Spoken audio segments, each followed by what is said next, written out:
Grind don't stop. Grind don't stop. Grind don't stop. Grind don't stop.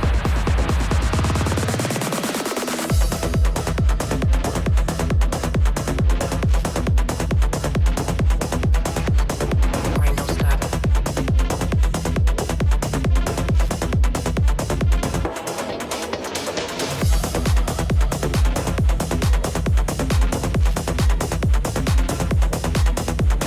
Grind don't stop.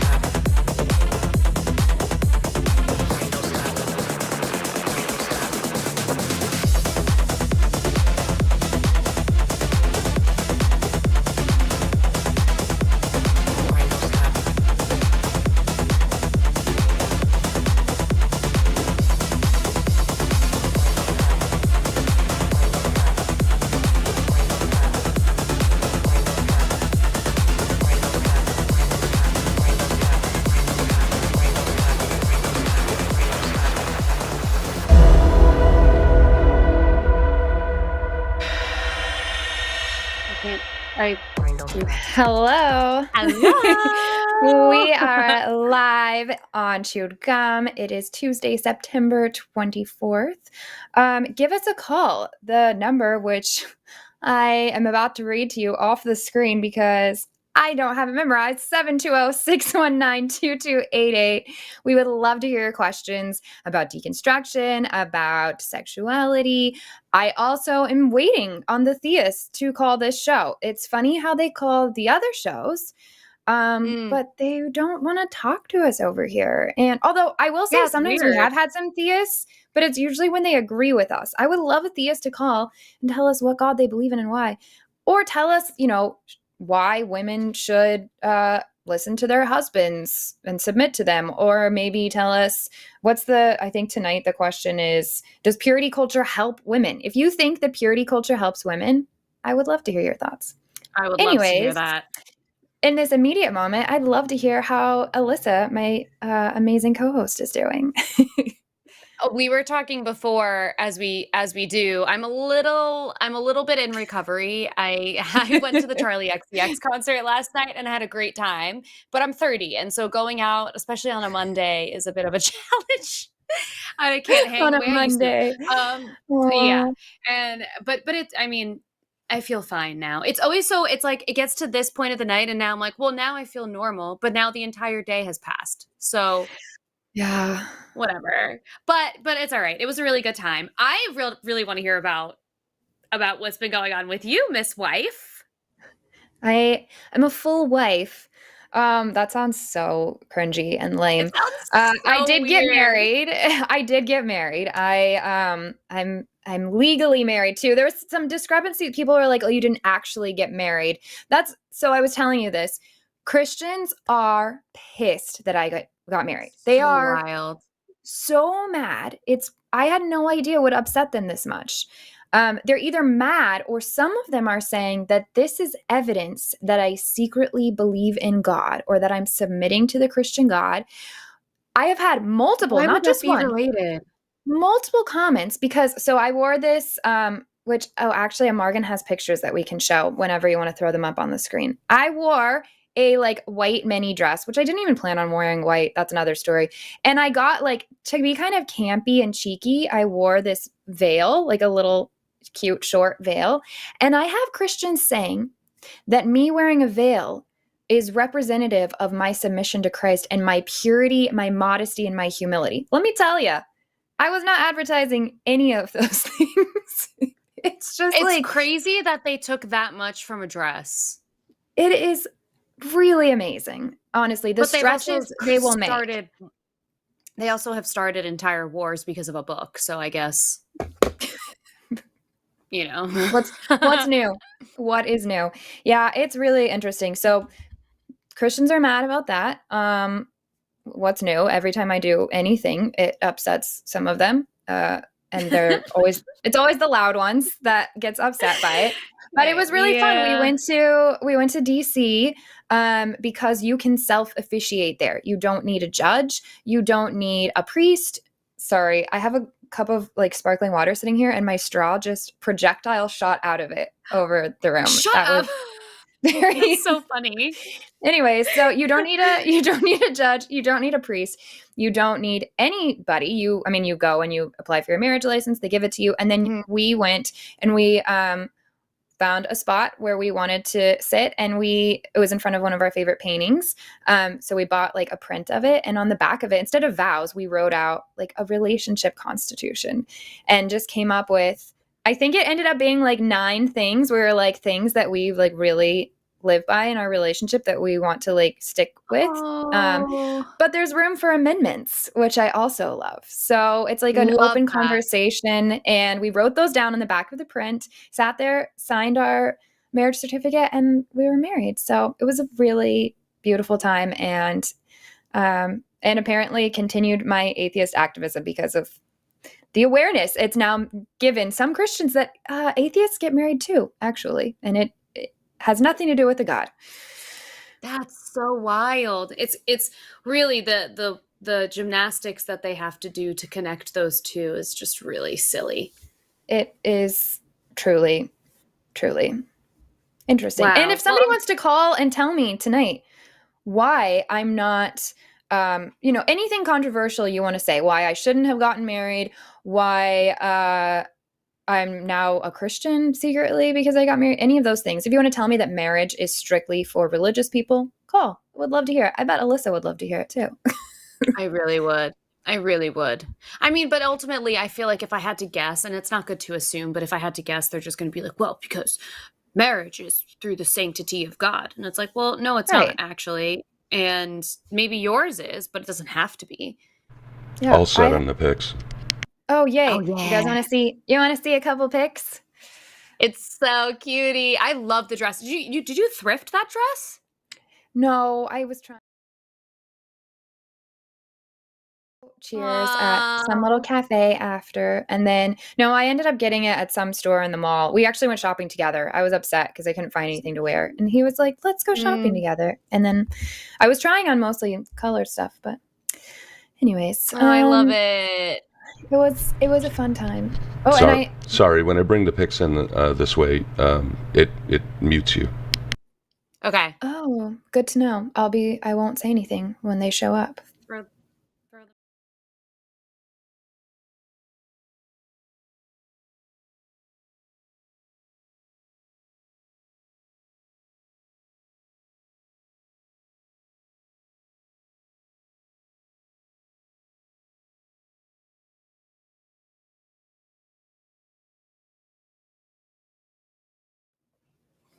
That's the little tour of my elopement.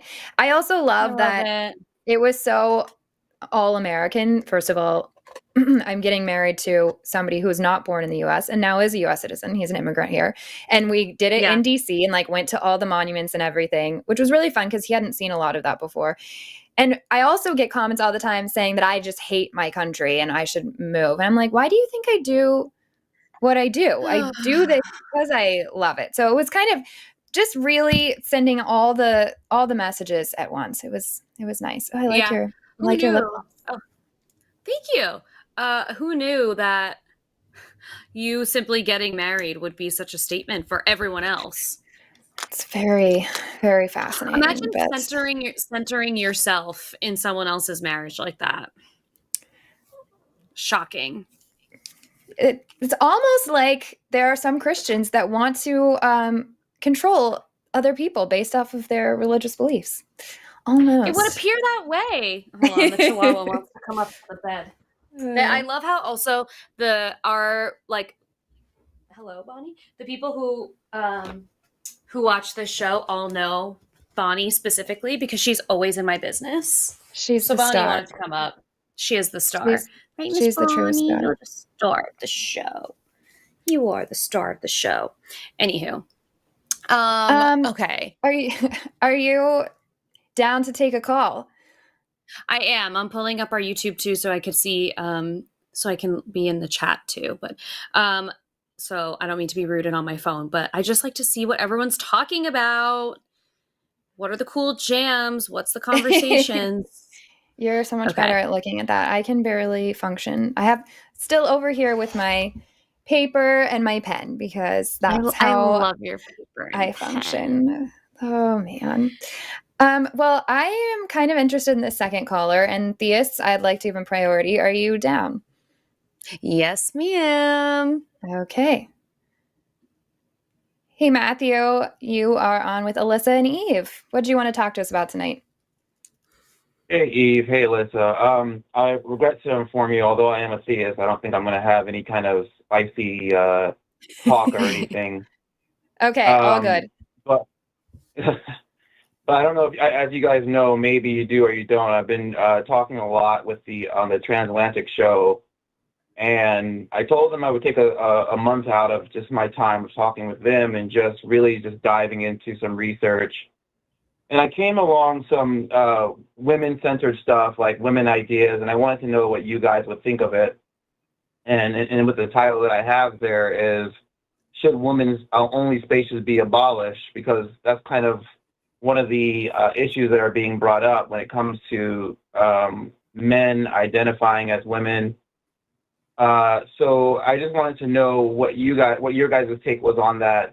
Should women's only spaces be abolished or modified or something like that?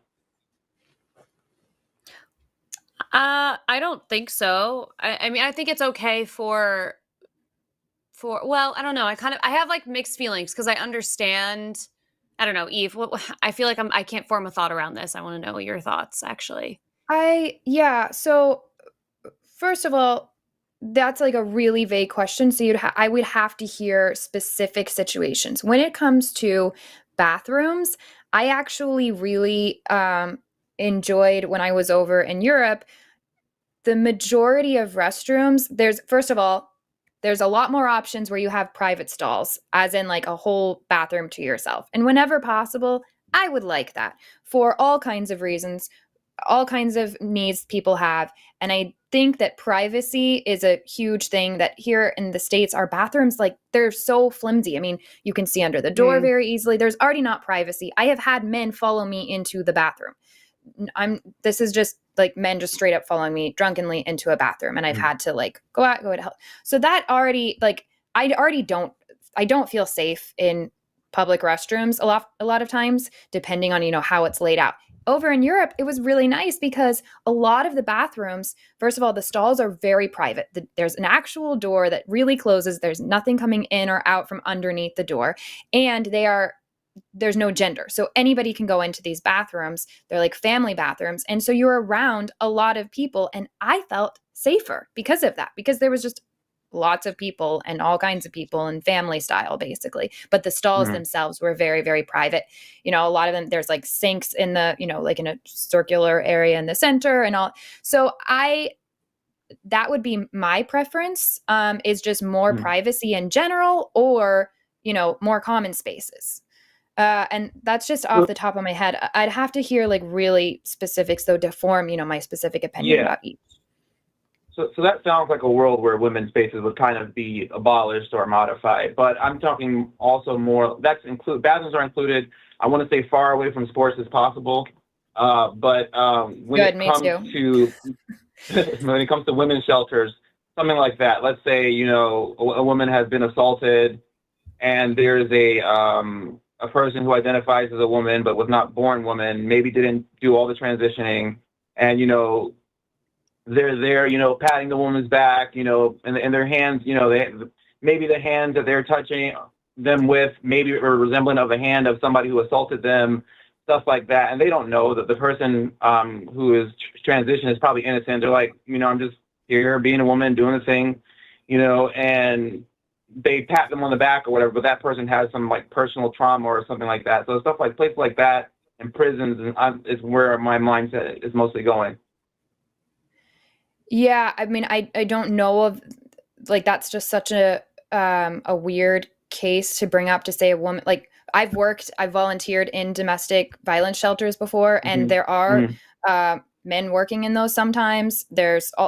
So to say like, oh, I see a hand and it makes me think of, also I have people all the time ask if I'm trans and say that I resemble a man, that I have masculine features. So if they're going to get triggered by me because I have some masculine features, like I think that it sounds like we're making up situations that aren't happening. I'm not hearing this as an issue. I'm not hearing women talking about this. I am all for including any woman, that includes trans women, in places of safety for people that have been victims of abuse. And people take advantage of those situations sometimes. I know of a woman, I just heard of her recently, who was not, she falsely accused somebody, went in and she took videos while she was in and outed other women for being there, which put them directly in harm's way. And she's a woman.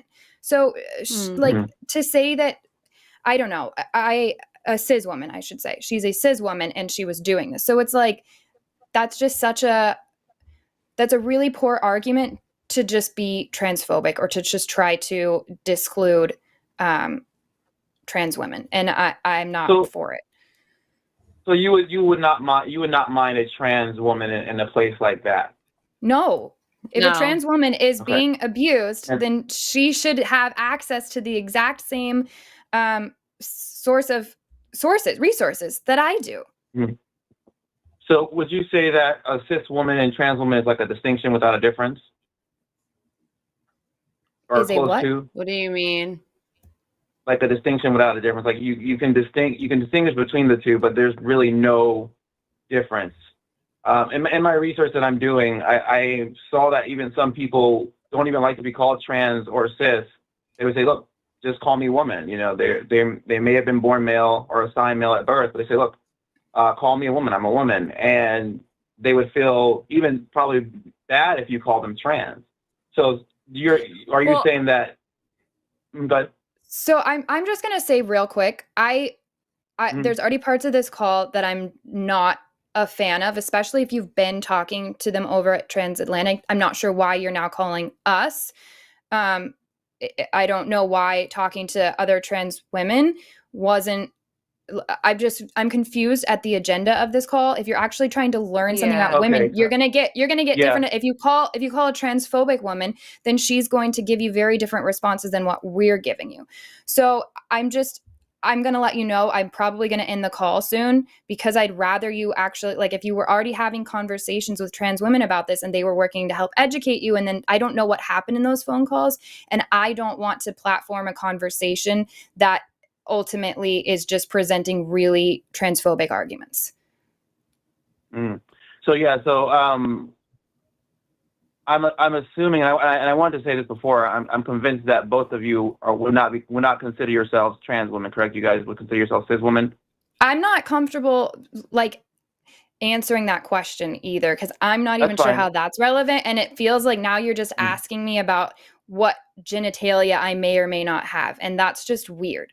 So unless Alyssa feels comfortable continuing this conversation, I don't. No, I think I'm not good. trying to link genitalia to trans, by the way. I know that some people do not transition. I know. Like I said, I'm doing a lot. Whatever it is, whatever details you're trying to ask, I just don't feel comfortable with it. If Transatlantic, if they were happy having the conversation with you, I'm good with that. Again, I'm just uneasy. Maybe this conversation is going to go great. I don't know. And I don't want to risk platforming what's already been present, like some transphobic arguments, whether you meant them in that way or not, have already been presented. And I don't want to continue that, especially if you've already established some sort of conversation with women that know this topic better than I do. So thank you for calling. If Transatlantic is allowing calls from you still, then I think that's the best place for you to actually learn about trans issues. If you want to know my specific stance, it's that trans women should be included in all things that I'm included in. So basic human rights. I appreciate that. No, that's what I'm looking for. That's the information I was looking for. Cool. Thanks so much, Matthew. All right. Bye-bye. Yeah, I just get, did I drop? Okay. You handled that very well. Cause I couldn't, my thought was the same, where I was kind of like, I'm just not really sure what, like, I felt like the question he was asking was not the root of what it was. And I was like, I'm sort of confused about what you're asking. Yeah, and I don't know. I don't know what conversation. That's the thing. When somebody calls in and they're like, "Oh, I've been talking to somebody else on this other show," whether that's like Skep Talk, talking about evolution or whatever they're doing, I don't want to. When I don't have the context for those conversations, maybe Matthew is genuinely like, I don't know how Matthew grew up or what they grew up believing and all that. So maybe Matthew is trying to actually learn something and doesn't realize that the arguments being presented are super transphobic. Although if you've already been listening to Transatlantic, I don't know. I don't want to. I don't want to go down that road. Anyways. Yeah.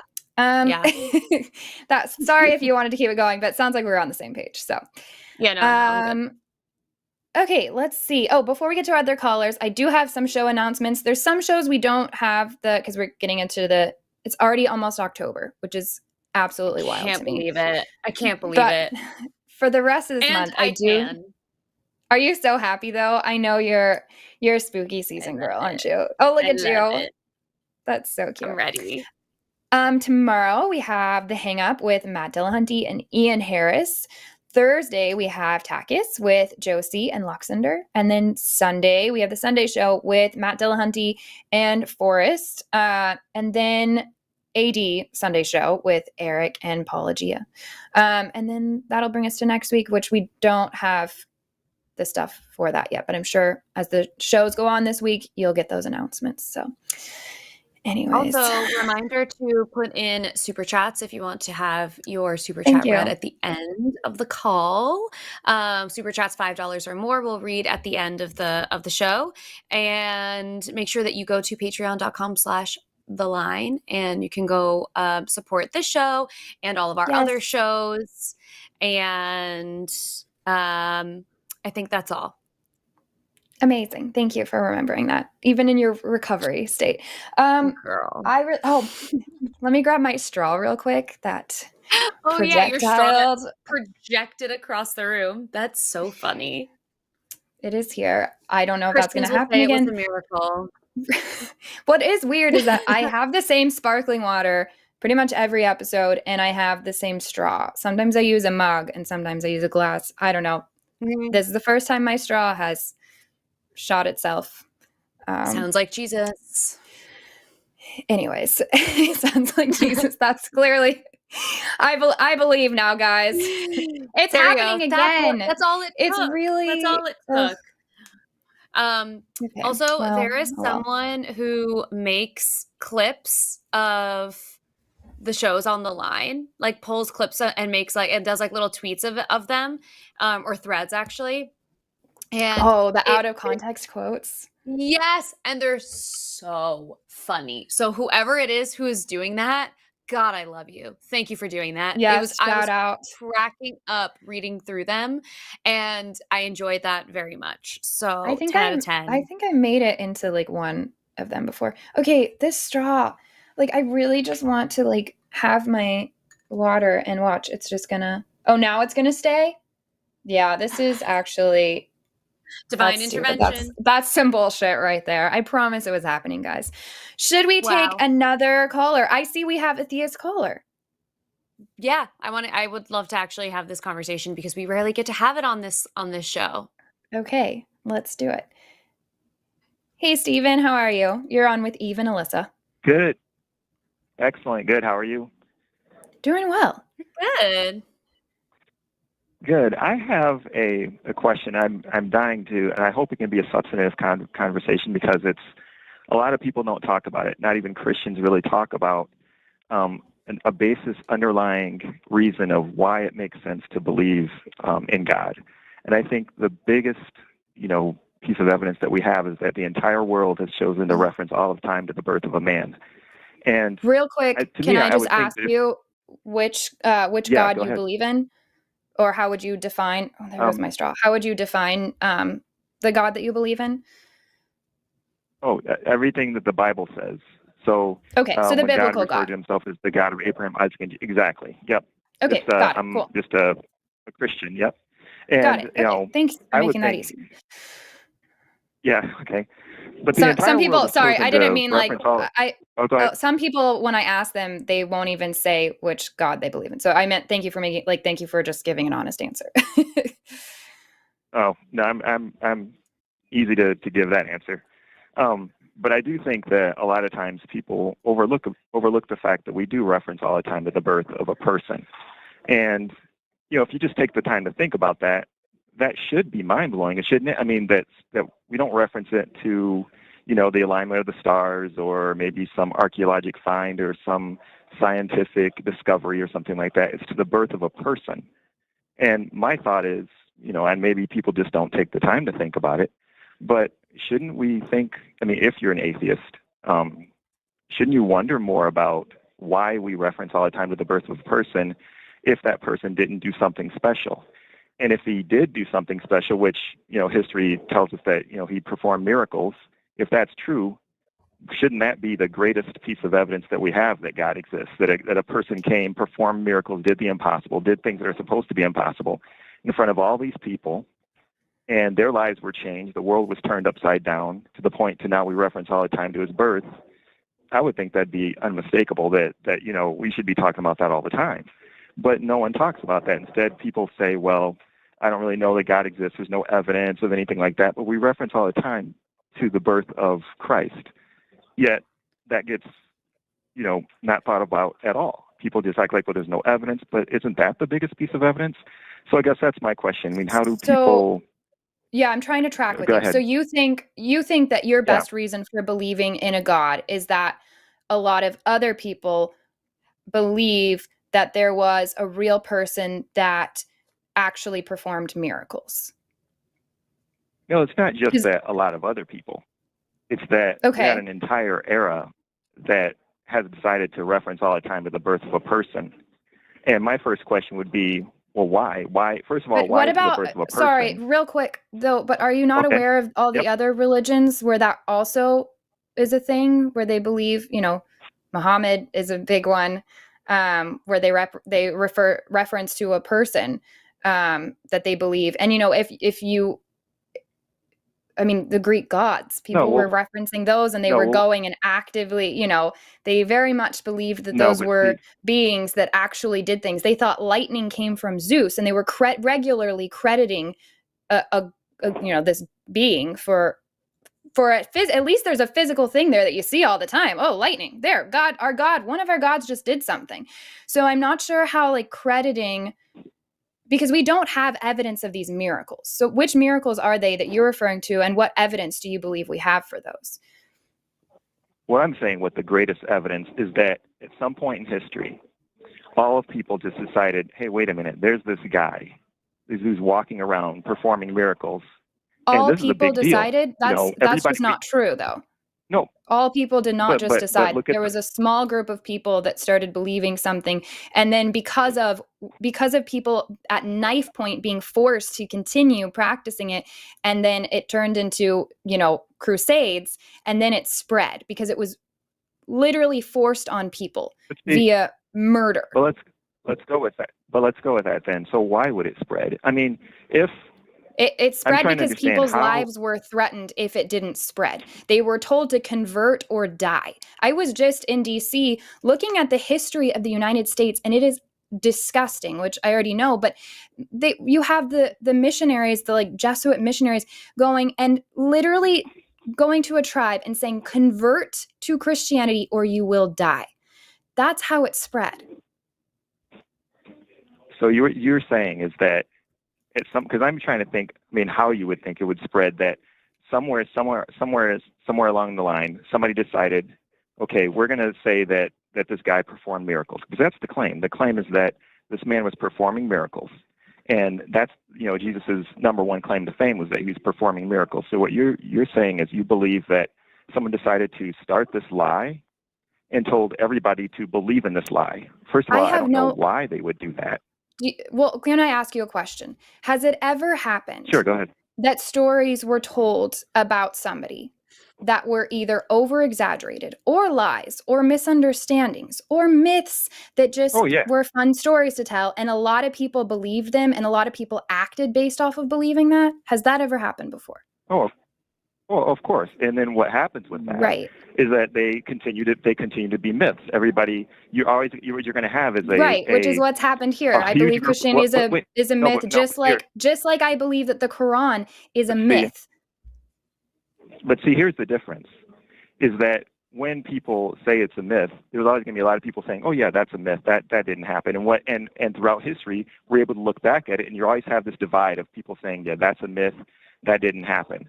But in the situation of Christ, you would have to. I mean, he performed all these miracles out in front of all these people, right? So You wouldn't have there be the a lot of dissenting majority. voices? Wait, please There please are, let me finish. Wouldn't you but have there are no? dissenting But what I'm voices. saying, I'm trying to say at the time. I'm trying to say think back to when it first happened, to when back in the time, not today, because now everybody can say things, but we weren't there. But I'm Which thinking time about period the are you time when referring to? Exactly.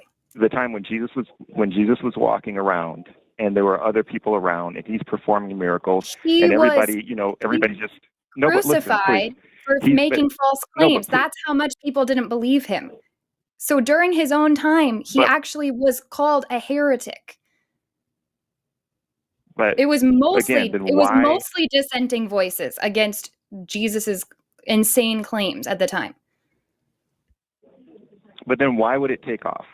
That's my question. Why would people, start to try to believe in something that could easily be refuted? I mean, let's I've already told you. Let's try to think about it. But please, let me just try to say, what if it happened today? If I wanted to start some kind of lie like that today, and I said, okay, this guy's performing miracles, and he's doing it all over the place. He's in New York. Well, the first thing somebody's going to say is, well, yeah, show me. Show me where this guy's performing miracles. Now, if I don't show you, you're going to say, oh, the guy was just lying. He's lying. Nobody was performing miracles.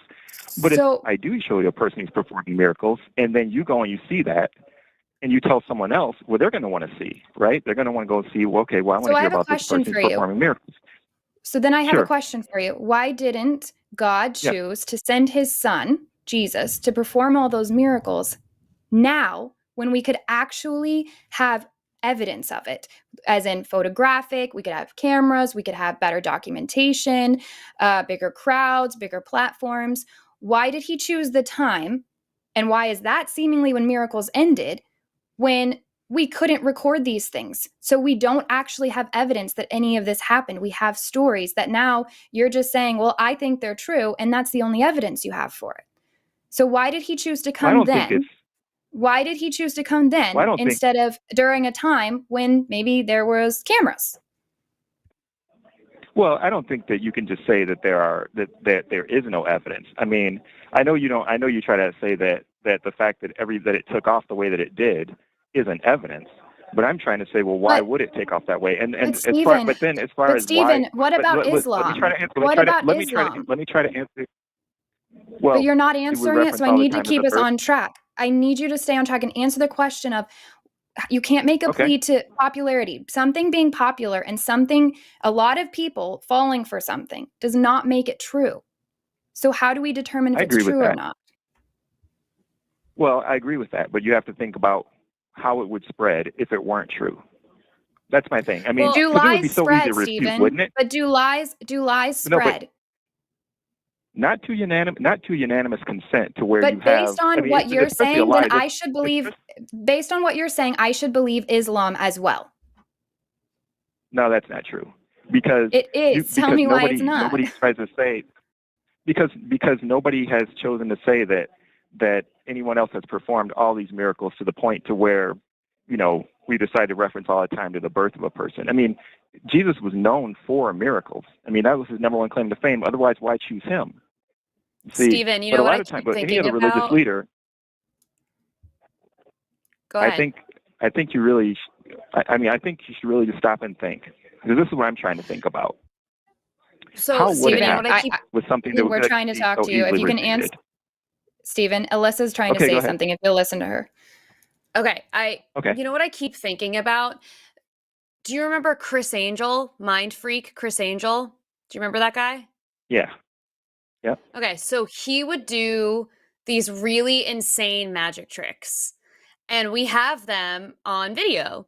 And I think about that all the time, and I think the main difference why people like Chris Angel being a magician and Jesus being the savior, the literal only difference in my mind is different PR.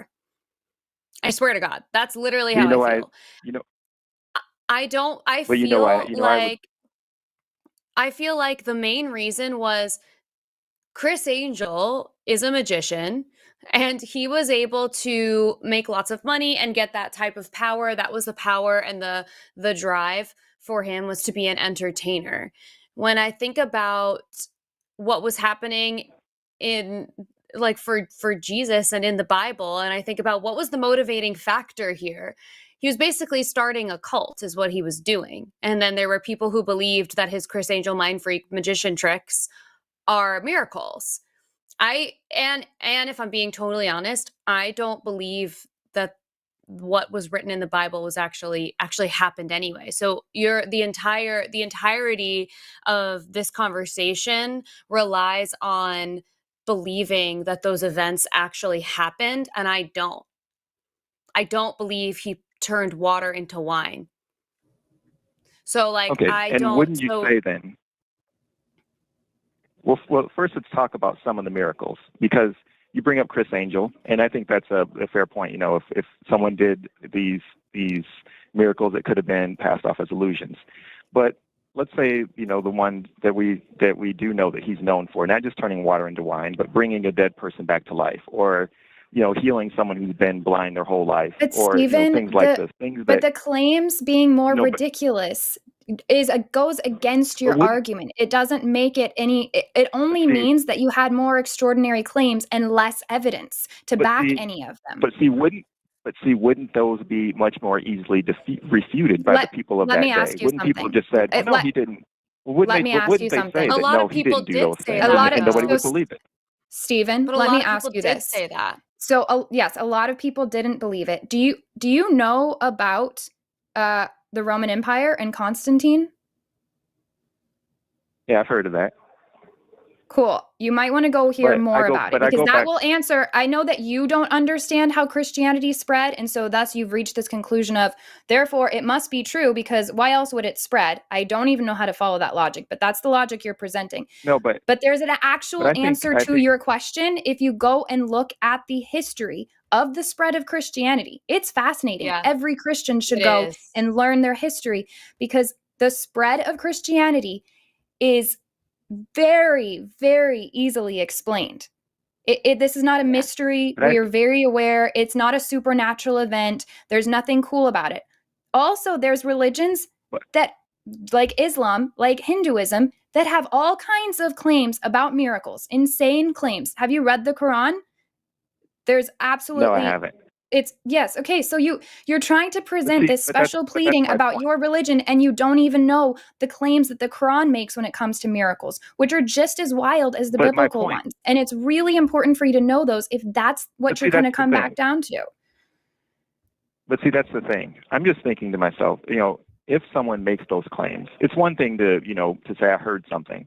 But if someone makes a claim today, we can all go, anybody can go in and see for themselves, which was exactly what would have happened back then. I mean, if I say that I saw someone raising someone from the dead or performing some kind of miracles, anyone could easily refute it and say, oh, you know, I saw that and that's not what happened.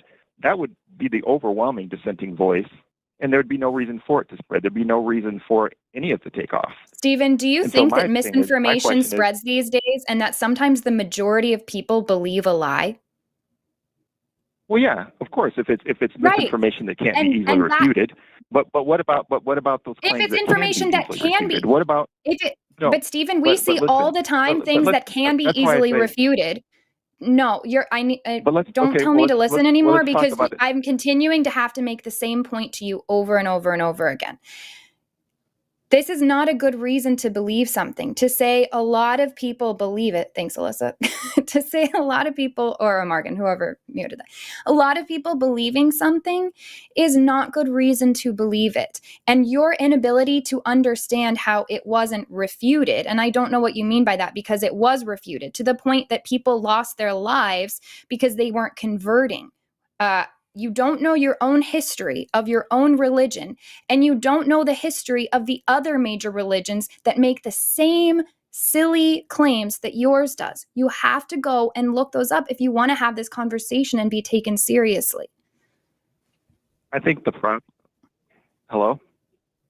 Yep. You still there? Okay. I think the problem is that Stephen, can would you like tell to me talk what I just specifics said? because, Hey, Stephen, can you yeah, tell me I what know I what just you, said? Can you tell me what I just yes, said? you said that. Yes, I could tell you. You said that, I should look at the fact that there have been other religions and that have made similar claims, and that, that I should look into Constantine and that sort of thing, and that it's easy to talk about things that have been refuted. But what I want to say is, why not look at the specifics? Because I think it does matter about the claim. If we talk about someone who raised someone from the dead, that's easy. That's going to be a lot harder to refute, or a lot easier to refute if Give it me didn't happen. evidence that versus if Jesus it did. raised anybody from the dead. Where's your evidence that some guy named Jesus raised somebody from the dead? Well, if he didn't, and I said No, that where's he your did, let's say evidence that he let's say did? wait, Where's your no. Where's your He- evidence that he did it? That's all we need is evidence that he did it. well, this is what I'm trying to explain, is that if you have to think back to the time when those people were alive, that if we were, because we're not alive back then, but if someone were alive back then, and he did raise someone from the dead, and I went and said, I saw this man perform this miracle, and I go and someone says, okay, well, I want to go and see this guy. I want to see these miracles that everybody's saying he's performing. If he didn't do it, then people would go and see, and they'd say, wait, no, this is all a lie. It was all just a trick. No, this isn't happening. But when someone goes and says, sees the miracle for themselves. Stephen, what's your evidence that didn't happen? What's your evidence that a bunch of people didn't come together and say, that never happened? Jesus never did that. He went and paid a couple guys to say it, and they're all lying. What's your evidence that didn't happen, and that those people didn't go on to say, if that had happened, what? Because of how easy it would be. Because of how easy it would be to refute. If you did just pay someone to say, well, I saw that. How do you know that people did not refute it? Because if they had refuted it, then why wouldn't that be just as much of a big voice that was back then as it would be now? Do you know what I mean? I mean, if it's a lot harder for a lie to spread. No, it's not. It's actually much easier. Listen, it's actually really easy for lies to spread, and we watch it happen all the time. Not one that's that easily refuted. Not one. But Stephen, I don't know how many times to tell you this. You can apply this exact same logic. You can apply this exact same logic to Islam, to Hinduism, to all these other religions that have kept billions and billions of people in belief over thousands of years. This is nothing new. And because you don't know the history or even the basic ideas of some of these other religions and the basic history of your own religion. I even learned that when I was a Christian homeschooler. I learned about the Crusades. I learned about the Roman Empire under Constantine. And I remember then being like, shit, we should probably pay attention to that. So when you don't know the basics of that and you come to me with an argument of, yeah, but a lot of people, somebody would have said something. People did say something. People said a lot. And people have been making up lies and making up claims and dying for them for all kinds of things that you would not believe for thousands of years. But every time I do try to speak, I do feel like I'm being cut off. I mean, because what I'm trying, are you still there? We're here. Yes. Are you still? Okay. Because every time I try to speak, I feel like I'm being cut off because I can tell you why. We are the hosts of this show, and it's Stephen. I am cutting you off, and that's my job. That is literally what I'm paid to do on this show: is to cut people off and get a call on track, and to keep a conversation going instead of giving you the seat of third host. I'm going to let you answer stuff, but as soon as you stopped answering stuff directly, and as soon as you kept making the exact same point over and over and over again and refusing to respond to our points, then I'm trying to give you another chance, because guaranteed if you were on this call with Jimmy or Matt, they would have ended the call. And I might even get told, hey, you should have ended that call earlier. So I'm doing my job and trying to keep this call progressing, which means that you actually have to answer and respond to some stuff, not just keep saying, but what I'm saying. I get what you're saying. We've all understood your point over and over and over again. Maybe you need to go back and listen to this call after the show. I'm going to give you another chance. If you want to give one more rebuttal, and then we can respond. Otherwise, if you're just going to make the same points that you've been making over and over again, and also if you can't make them in a short amount of time, then call back another time. First, am I still there? Because I keep hearing beeps. Yep, you're here now. Okay. I think probably one of the easiest ways to do it, because I have written about this, and I think when you write about it, I'm able to explain it thoroughly so that a person can think about it. So that's why I would say, for someone to read an article that I've written, because I do think that it's something that a person can take the time to think about. It's a lot more difficult to talk about.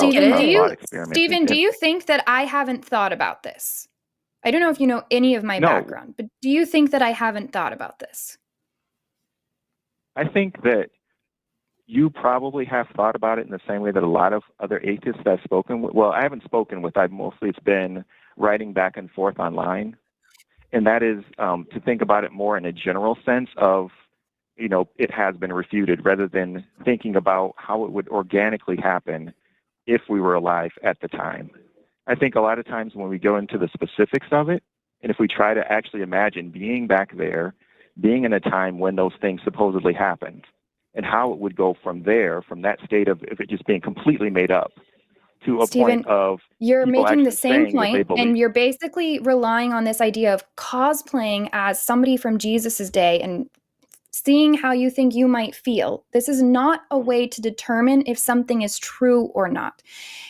I'm going to urge you, because I actually really, I know I sound intense because I love these conversations. I would like for you to call back. I would love for you to call back next week. I ask that you go and listen to this call and maybe go read about the history of how Christianity spread. And then if you still want to make the same argument next week, I'm eager to hear it, because I hope it will be more refined. But I am going to end the call now. If you want to go back, listen to this and learn about those things, I would love to continue the conversation. I need you to be able to reach past a couple of these points that you keep going back to, that the rest of us have understood your point over and over and over again. We've pointed out why, Alyssa and I both, why, and the people in the chat, why we don't think those are valid points, and you haven't dropped them yet and moved on to another point or addressed our issues with your point. So thank you so much for calling. Next week, would love to hear from you. If you're able to go back to this call, listen to the points being made and read up on that. So thanks, Stephen. I think you got muted again because you were talking. So anyways, okay, well, I say I want Theist to call, so I really do. But if you're going to make the same point over and over and not acknowledge, you also made a really great point. I don't remember exactly what you said, but I'm going to go clip it because it was a really good quote. So I think that I'm going to think about that all the time, that Jesus is just Chris Angel Mind Freak with a better PR team and a more manipulative mission. So wild. With an evil plan.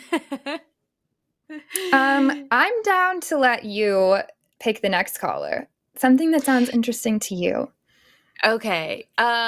We have another Theist in here, but I don't know if you want to take a breather from between Theist calls, or do you want to prioritize the call? Why don't you take a call that's closer to your we'll do the Theist caller next, so stay on the line. But let's pick something more related to your field of expertise. Not that this isn't too, but you know what I mean. Okay. So I am gonna pull in Buddy on. Buddy, are you there? Hello. Hi, Buddy. How's it going? Hello. Hi, Eve. Hi, Alyssa. It's good that I actually managed to catch the show today. Yay! So I want to reorient back to the prompt of the whole episode with the whole purity culture bullshit. I am a gender fluid, assigned male at birth individual. I just I go with the flow. It's usually Wednesdays and Thursdays I go girl mode. It's just how it goes. Love it. But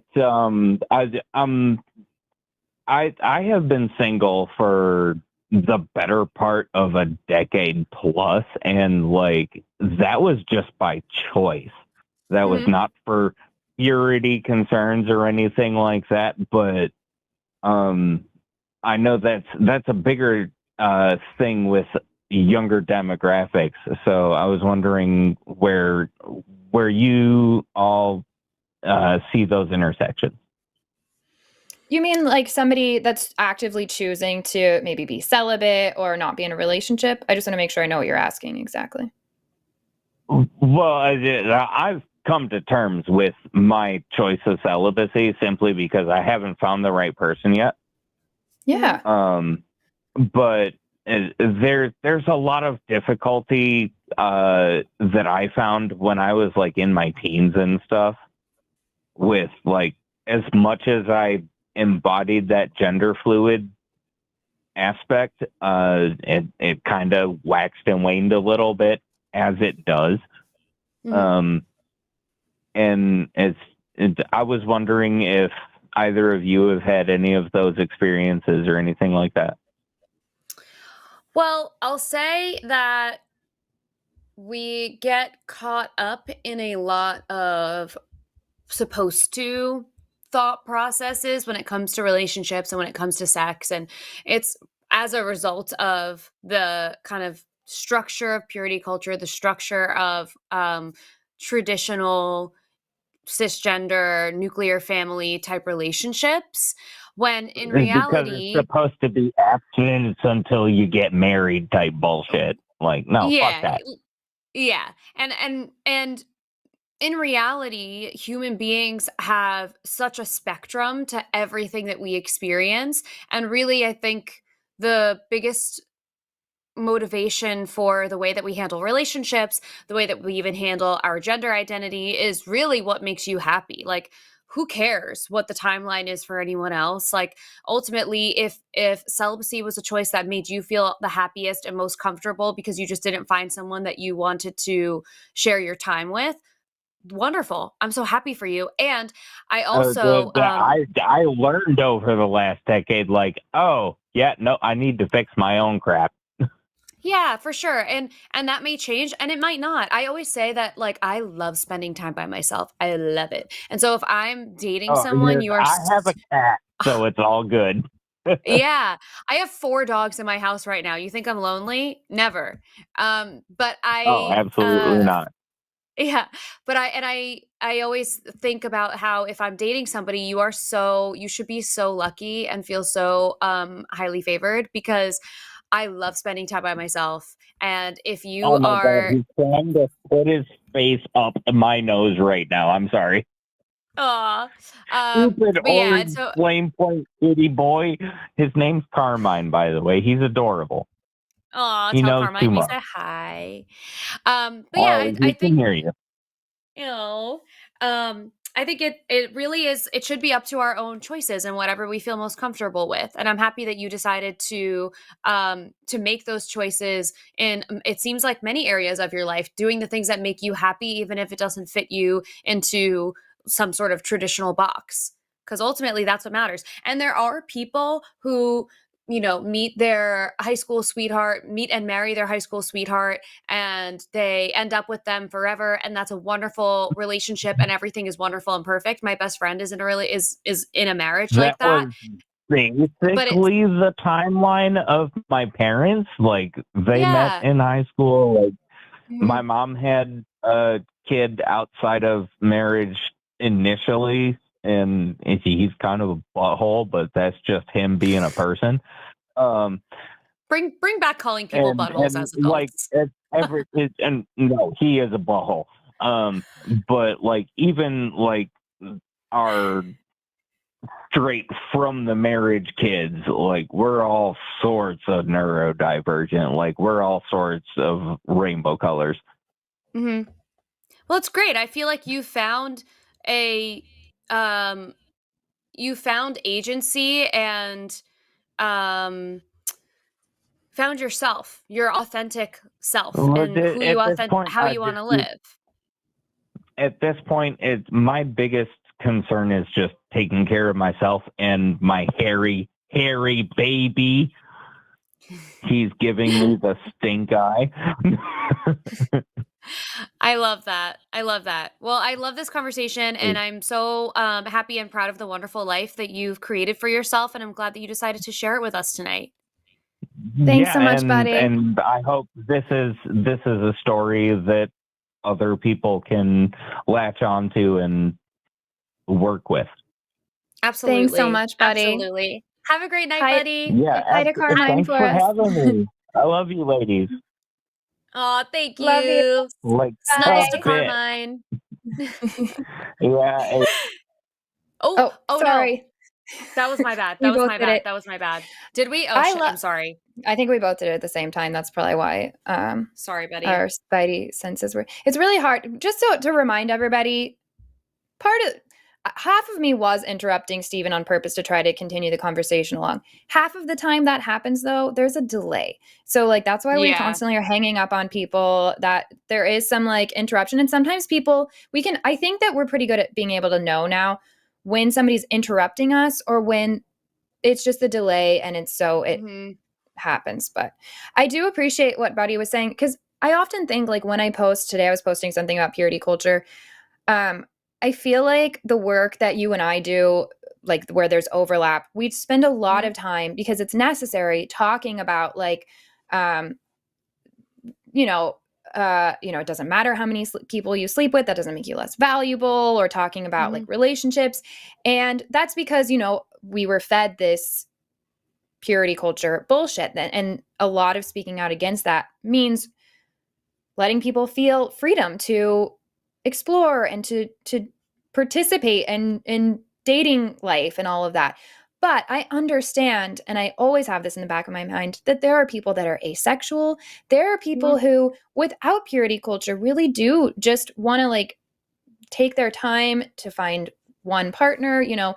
Where the line goes between that's because they were indoctrinated into wanting that, and where it's like actually their, like you said, agency and something they want, I don't know. And no one can know that except for them. And at the end of the day, if that's what's going to work for them and make their life better, I'm all for that. So even when I'm very like pro, I don't know how to word this, but you get what I'm saying. Even when we're like speaking out about that stuff, people I feel like I can speak for you about this too. People absolutely should and can. And I think it's great to do what they want, even if that means doing less than what they were doing under purity culture, whatever it is. Yeah. The whole purpose. I mean, and I had this conversation with someone in Instagram comments recently where he was saying something about how he hates feminists and blah, blah, blah. And then I asked him to give his definition of feminism. And it was something about like women believing that they're better than men and blah, blah, blah. And I responded and I said, I don't think that that's an accurate description of what feminism is like for everyone. I'm sure that is for some, but it's not really what it's meant to be. And really we want everyone to be equal. It's actually just about leveling out everyone's opportunities. And so, and having everyone be able to be at choice. And I feel the same way when we talk about sexuality and relationships. I want everyone to feel like they have agency and they are at choice with what they want for their intimate lives and their futures. And I actually been thinking about the body count not mattering situation. And I do occasionally get people who will link studies that will say things like, there's having more partners led to more divorces, making claims like that, and then having some sort of research to back this up.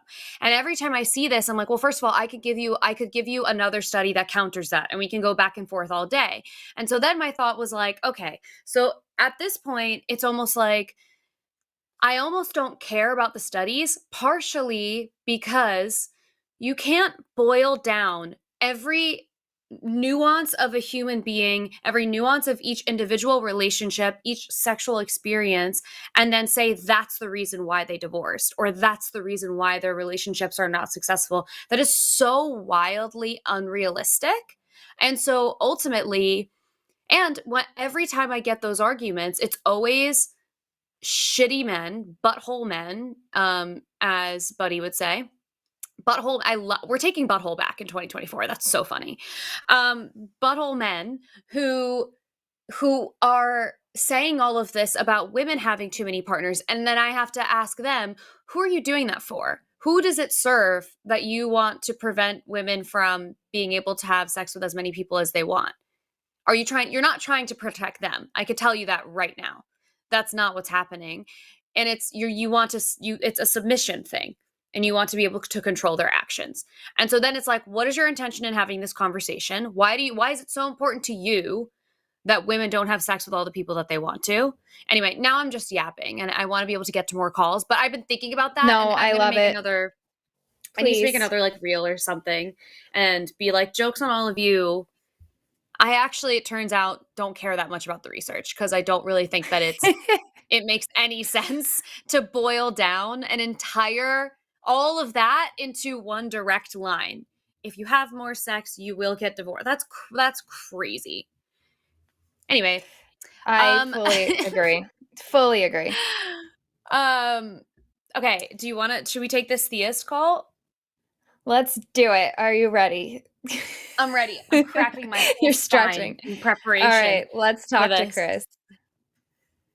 Hey, Chris, how are you? You're on with Hello. Alyssa and Eve. Hey, nice to talk to y'all. You Hi, too. Chris. What do you want to Hello. talk to us about tonight? Okay, I'll end this on a positive note. But I want to talk about I had a stroke, so I talk like I'm drunk, but I've never been drunk a day in my life. But this evidence I have for God. And Okay, let's hear it. Okay, bear with me, Kay. I heard this in 1987. Him and I are friends today, and I plan to have him do a video where he's going to tell me what happened. So this is not just secondhand or whatever secondhand bullshit that you hear so much in the Christian community. But anyways, back in 1986, him and his mom or half mother and dad had just joined our church. They got saved.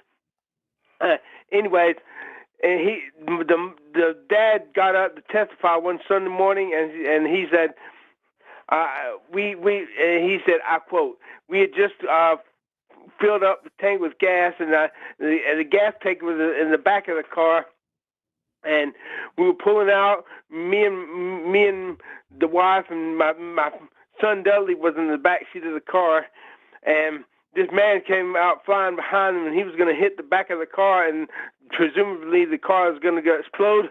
But right before this happened, and at this time the mother started crying. A huge white hand came from the sky and stopped two cars from colliding together, and the person who would have hit him got out of the car and looked around and uttered disbelief. So if there's no God, what's happening there? So, okay, is this story, you're saying this is as your friend told it. So this is not your firsthand story, it's your friend's story. Is that correct? No, Because were you there? Did you witness this? No.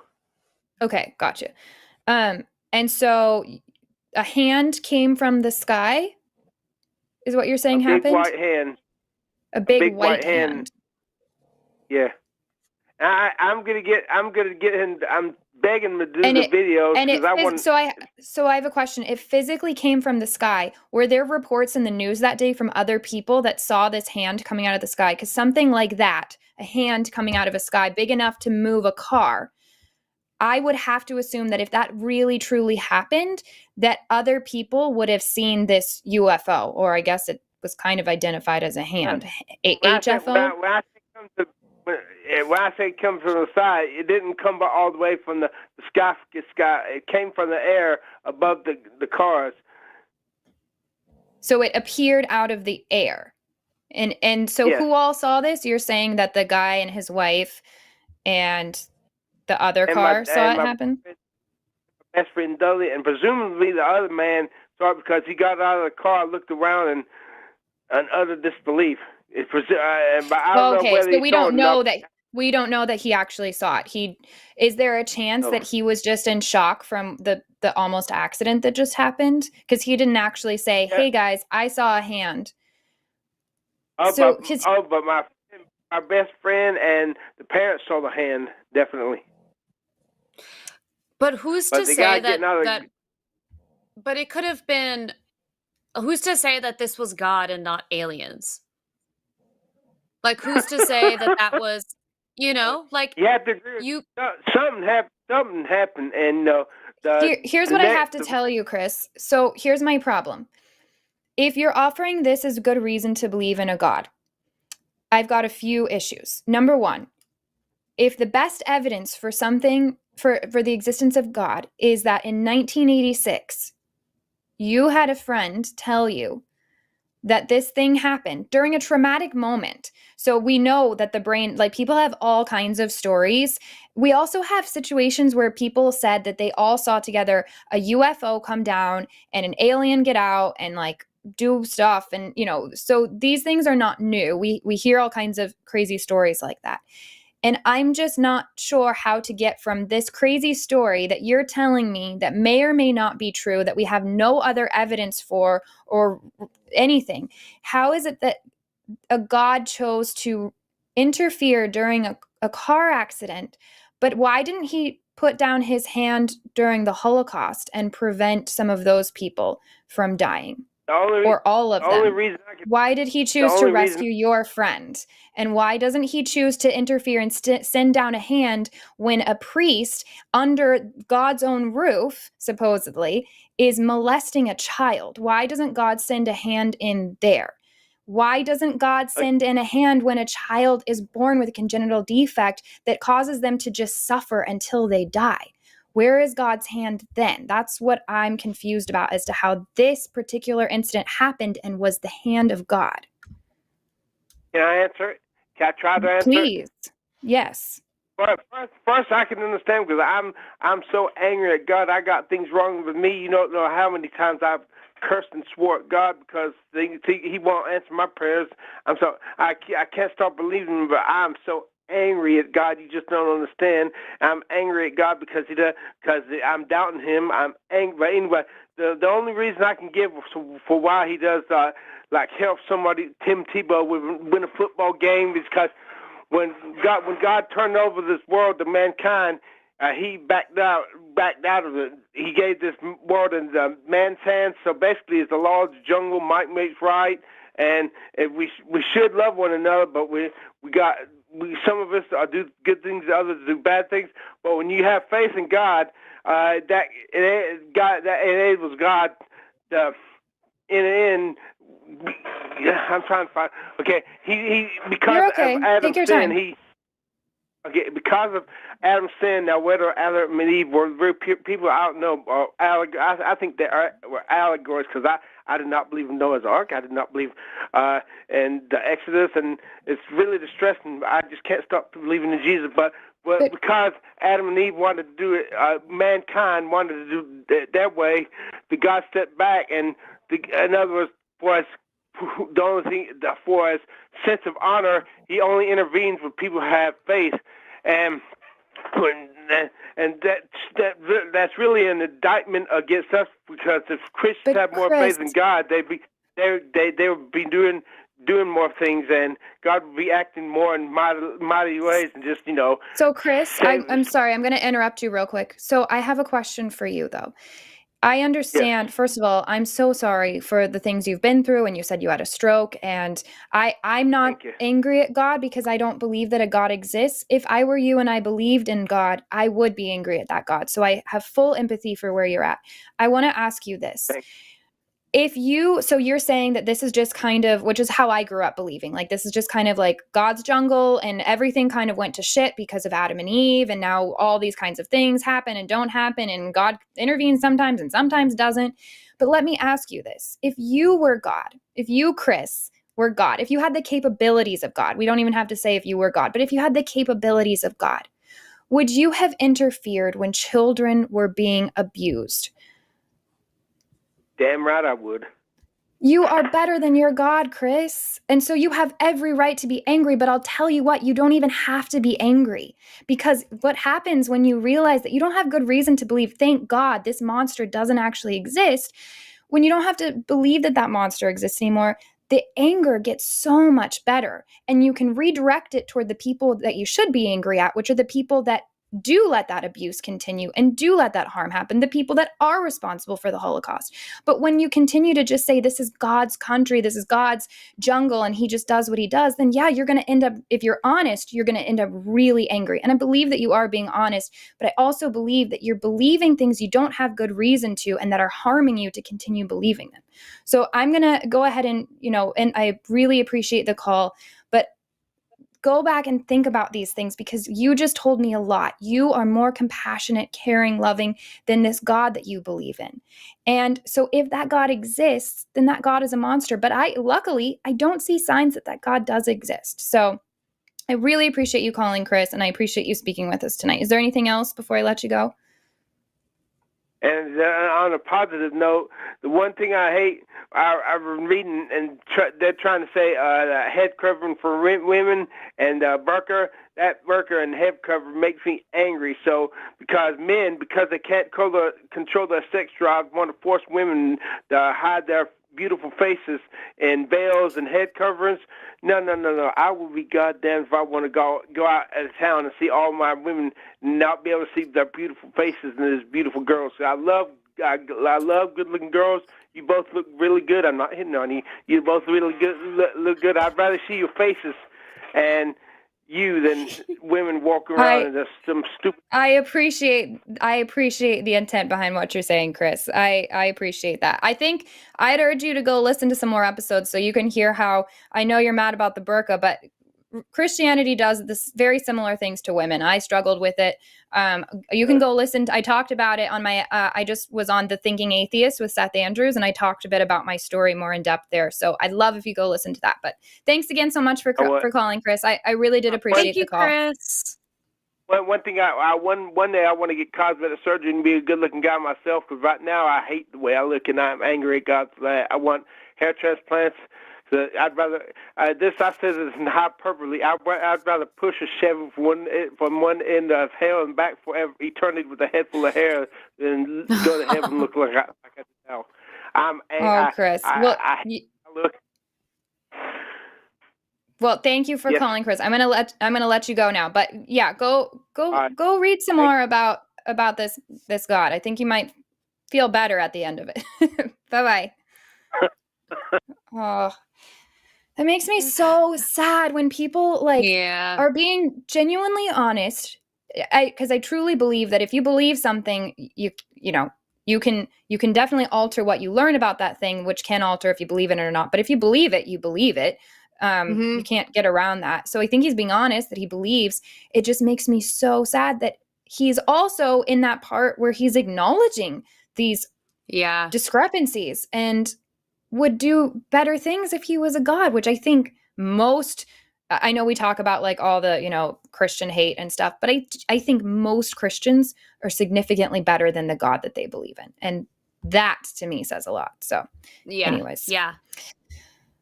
All right. Next call. Okay. Do you see one that you're interested in? They all are really interesting to me. So if there's any that you particularly think I think we have time for one or two more. Or maybe honestly just one, because if you guys want to get your super chats in, $5 or more, we'll read them at the end. So I'll let you pick which one. And if we get through it fast, we can do another one. But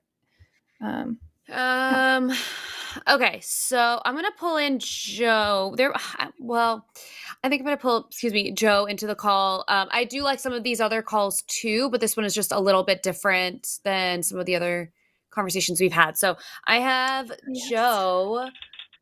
Are you there? Hello, hey, Joe. Joe. How are you? I am. Good. How are you? Good. How are you doing? Doing all right. Yeah. So let us know. Tell us why you called today. First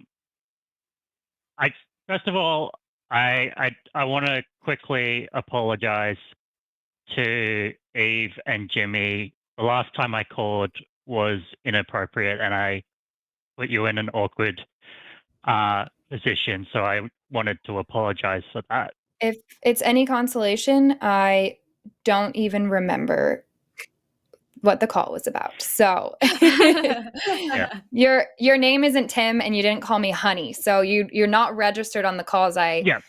have negative thoughts about this week. So Yeah. Yeah. So my question is, I heard that you, Eve, that you preferred the term counterfeit masculinity over toxic masculinity. And I was curious why you prefer it. Yes, this is, well, and as you'll hear, I'm quite fluid with this has all been a thinking out loud thing throughout Chewed Gum. I think I said something about this like on the first episode or two. I don't remember. Just as like thinking out loud, this term toxic masculinity, I understand that it's been like a helpful thing. And Alyssa might have very different thoughts, so I'm eager to hear what she has to say too. But because I don't know that she's even officially stated her position on the phrase. But yeah, the term toxic masculinity to me implies that masculinity is happening and it's bad or something, whereas now somebody brought up, I don't remember if it was a caller or somebody in the comments said that the phrase counterfeit masculinity. And I really appreciate that. So I guess I'm running with that one for now until somebody gives me a better option. But counterfeit, that implies that it's an imitation. It's a fake of something that is real, that does have a standard. And I think that masculinity, femininity, all the things in between, which I wish we had like a little bit more fluid, nuanced terms. Anyways, but just for having to use those terms, I just don't think they're inherently good or bad, nor do I think that they need to be strictly associated with anything really, other than they're just how we express different things oftentimes, or they're just used so ambiguously. And so to me, let's not make them ever a bad thing. Let's call them counterfeit. If it's not good, if it's being practiced poorly, then let's call it counterfeit. If a dollar isn't a real dollar and it's not going to get me something in a store, then let's not call it real cash. It's counterfeit. So similar with masculinity as opposed to toxic masculinity, let's call it counterfeit masculinity. You're not even being masculine. If you're behaving in that way, it's not masculine, it's not feminine. It's just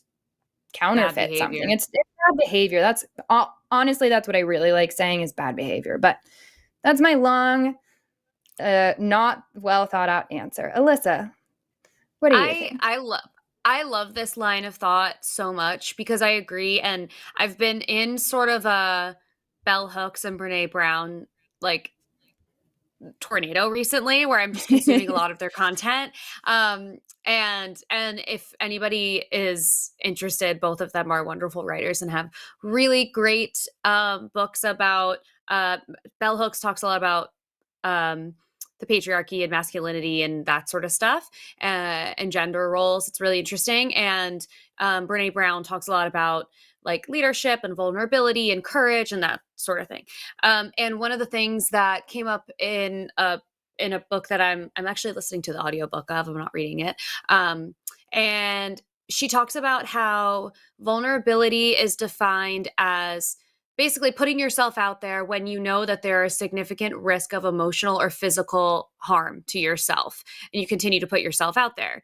And so she was telling a story about discussing vulnerability with a group of, I think it was Marines, maybe some part of the armed forces. And said that she asked the room, because obviously this is a group where the masculinity is really kind of on 10. And that's sort of like part of the stereotypically part of the job description is like this very like masculine, courageous role. And so she's coming to this group talking about vulnerability. And she asked the room that she said, this is the definition of vulnerability. Can you think of any moment where you thought that someone was being courageous and that courage didn't require vulnerability? And no one could answer that question. And so I feel like the reason that this conversation made me think about that is because I think that the toxic masculinity, I agree, is sort of like, well, if it's toxic, then I don't believe that it's true masculinity. And I'm starting to along the lines of what Eve was saying, I'm starting to really hate the words masculinity and even femininity has been giving me the ick. Like I don't like this like divine feminine, lean into your feminine. I don't like that language either. Hard That's been giving me agree. the Yeah. ick. It's stuff like that where I think that when we all as a group have been in pockets of the world doing a great job at broadening how we view gender and gender roles. And I think that now the next step for us is to broaden the way that we look at what is femininity, what is masculinity. Do those terms even matter? In my opinion, Right. they don't. And I also, there's purpose to words and there's purpose to those words being descriptive of something. So I go back and forth on that. And I need to like find better words to say what I mean when those are the words that come to my brain first. But I almost feel like I'm the term masculinity and the term femininity, they're losing value for me because they don't actually they shouldn't be indicative of a behavior. And so I Right. feel like I want to focus more on the language around the behavior and less around the label, especially when it has to do with masculinity being a part of it, because masculinity as we've seen it be defined has changed vastly throughout time. So the way that we look at masculinity now is not the way that that masculinity has historically existed. It's not the way that masculinity exists here. Or the way that masculinity exists here is also not the way that masculinity exists in other parts of the world. Right. And so here, like it would not be considered masculine for a male presenting or like masculine presenting person otherwise to be wearing like a skirt or a dress or something. But in other parts of the world, there are pieces of clothing that are considered to be masculine in that cultural context. And it is something that we would call a skirt or a dress. And it's actually, I mean, they have different words to describe what those garments are. But so the definition of masculinity, it's sort of like at that point, I'm like, well, what are we even talking about? It's like, what are we even talking about? We made up these terms with these like really strict like rules to them based on behaviors that have really only persisted in the past maybe 100 years or so. So, so that's sort of where I lie on all of it. Like I am so ready and willing to let go of what all of that means because it at this point means almost nothing to me.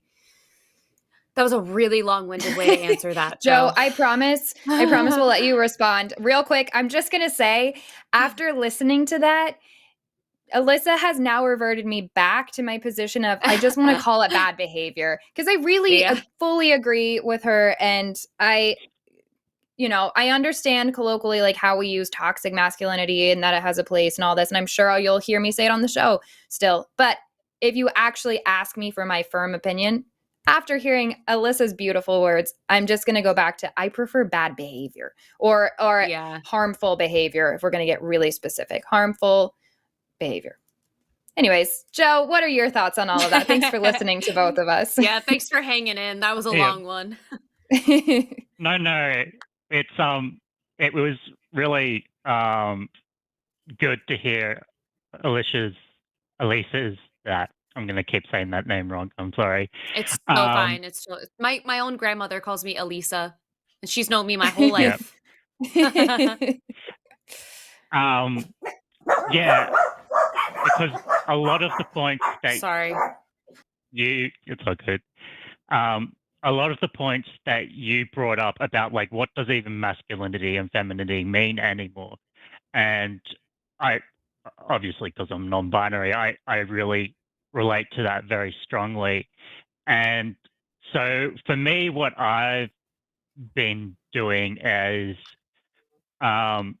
rather than labeling a particular behavior as masculine or feminine, I've gone to my approach, and it may very well be a wrong approach, is that what makes a behavior masculine or feminine is about the intent for the person themselves. Mm-hmm. So, like, for some people, having short hair is masculine. For some people, short hair is a sign of femininity.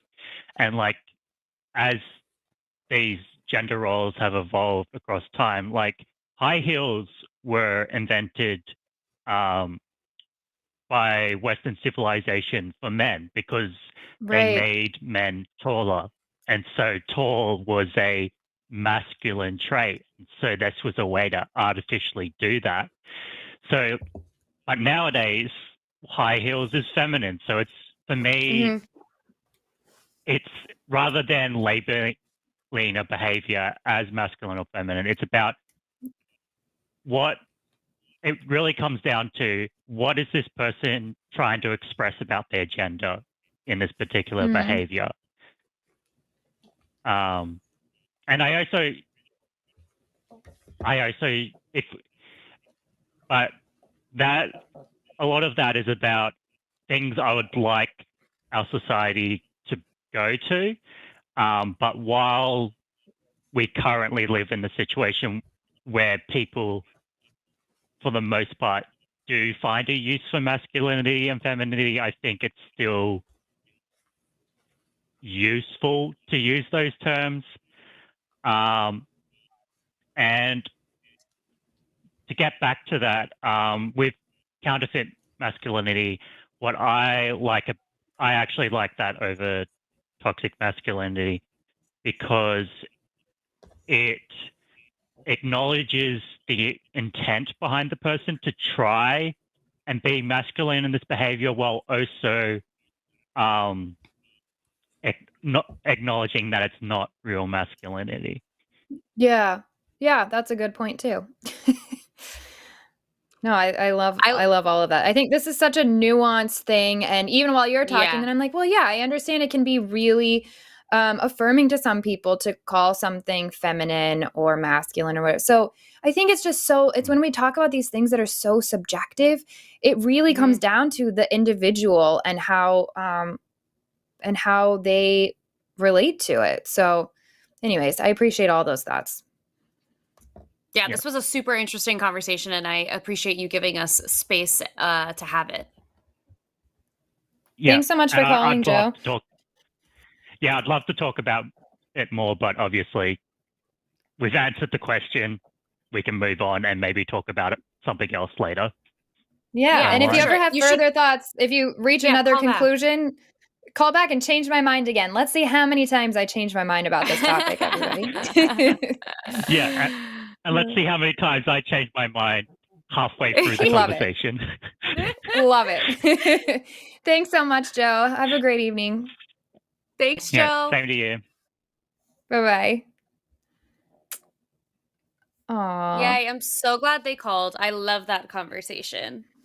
Me too. And I'm going to go back and listen myself to the things you said. I feel like I need somebody just to like clip your parts for me so that I can hear them again. Because, when you're in like co-host mode, then you don't get to like fully take in everything. But I'm like, wait, you just said something so perfect. My sister was watching the show earlier and I texted her just like right after we had that moment. I texted her and I was like, I snapped. I hope you saw that. And she was like, she just walked away from her computer, so she missed it. And I was like, now you need to go back and you need to tell her to go back. It's so funny because I feel like I had two opportunities today to like, these are thoughts that I've been thinking about like the masculinity and femininity, like terms being sort of like, I'm not driving with them. And so I'm glad that we have opportunities to share that kind of line of thought because it's so interesting. I love it so much. Me too. Well, what a fun show we have.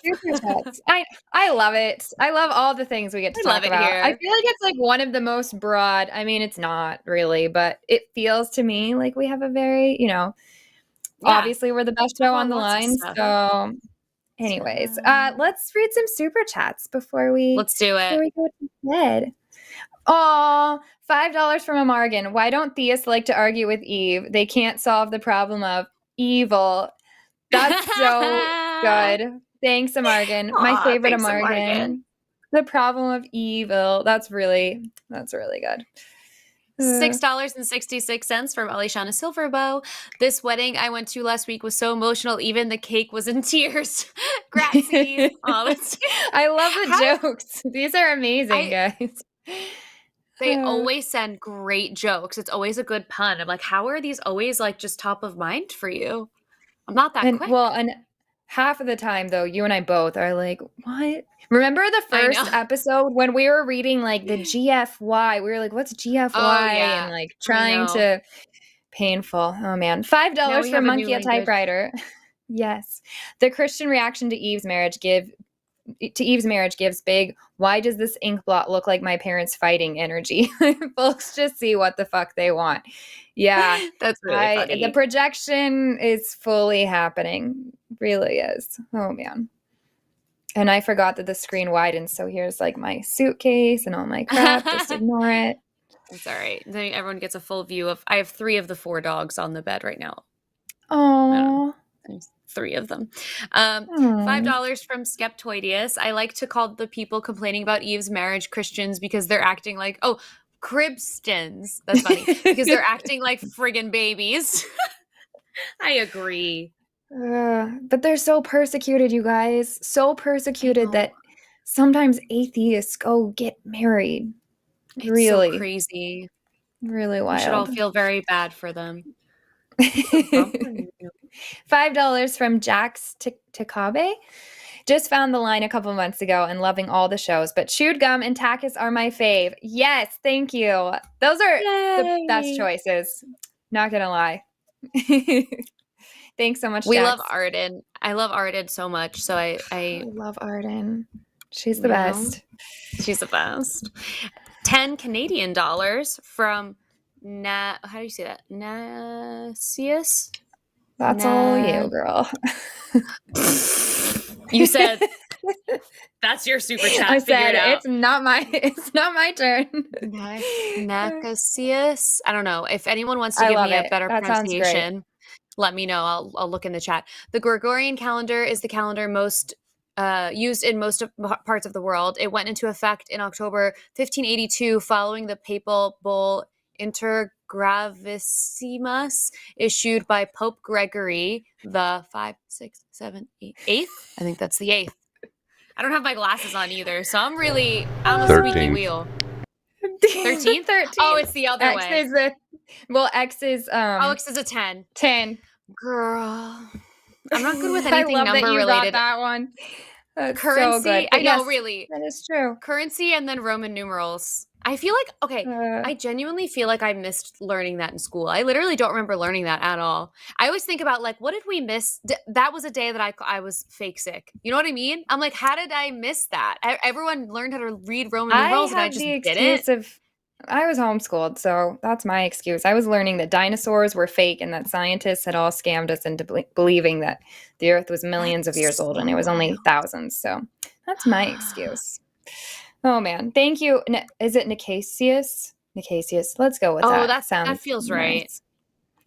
Right. $5 from Mr. Boracoa. 10. I imagine that an all-power... This one I know. Oh, you know. This one I know. Tell me, please. Because it's Boricua, like the Spanish word. And I literally, every time I saw it, I was like, I feel like this is because there's a Daddy Yankee song. And so I was like, I think that's spelled the same way. So I confirmed last week, Mr. Boricua. Oh, that's so amazing. I love that. I imagine that an all-powerful deity is a bit camera shy. Funny that. How convenient we don't get to see the proof of divinity, miracles, etc. Scoff. Yeah, exactly. That's kind of what I was trying to explain to a couple of callers tonight. Which it was nice to have some theists call in. Yeah. Do I wish that they actually, I think if I'm remembering correctly, 2 went okay. I don't know. Anyways. It was 2. Agreed. Thank you. 2. We had 2. So one of them I think went okay. And the other, I hope that he calls back because I hope that he actually does his homework. Anyways. Thank you. Also, we got a better pronunciation. Nicasius.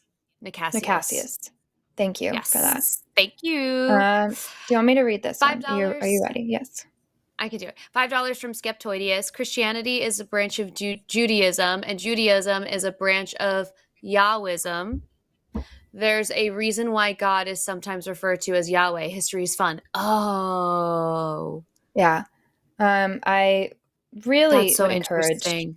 that other, is it Stephen, I think? Yeah. Stephen to Yeah. go learn about that. Thanks, Skeptoidius. $10 from DAD.